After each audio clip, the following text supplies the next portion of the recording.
இதில் வேற ஒருத்தர் வீட்டுக்காக போய் 10 நிமிஷம் பேசணுமா? 10 நிமிஷம் பேசுறதுல மக்கள் என்ன கேள்வி கேட்பேன்? நான் மக்கள்கிட்ட கேட்குறேன். 10 நிமிஷம் திமுக காரங்க உங்கள் வீட்டுக்கு வரும்போது அஜித்குமாருக்கு என்னாச்சு? அண்ணா யூனிவர்சிட்டியில் என்ன நடந்து கொண்டு இருந்தது? இன்னைக்கு திருவள்ளூரில் அந்த குழந்தைக்கு என்னாச்சு? குழந்தைங்களை எதுக்கு கீழே படுக்க வைக்கிறீங்க? மருத்துவர் இல்லாமல் மருத்துவமனை ஏன் இருக்குது? ஆசிரியர்களே ரோட்டில் போராடி கொண்டிருக்கிறான்னு கேள்வி கேளுங்க. ஆக 10 நிமிஷம் 100 நிமிஷம் பேசினாலும் இனிமேல் மக்கள் நிச்சயமாக அமைதியாக மாட்டார்கள். மக்கள் கேள்வி கேட்பதற்கு தயாராக இருந்து கொண்டிருக்காங்க.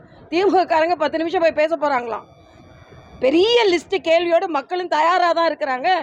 இது நீங்களே போய் அவங்ககிட்ட கேள்வி கேட்கறதுக்கு ஒரு வாய்ப்பை ஏற்படுத்தி கொண்டு இருக்கிறீர்கள் என்பது தான். 5 மாநகராட்சியில் உள்ள கவுன்சிலர்கள்லாம் ராஜினாமா பண்ணணும். ஏன்னா ஊழல் குற்றச்சாட்டு. அப்போ இவ்வளோ நாள் மக்கள் அந்த ஊழல் குற்றத்தினால் அந்த ஊழல் நடவடிக்கையினால் பாதிக்கப்பட்டு தானே இருந்தாங்க. ஆக தேர்தல் வருகின்ற உடனே இவ்வளவு நடவடிக்கை எடுக்கிறது என்பதுதான் கவலை அளிக்கக்கூடிய ஒன்றாக இருக்கிறது.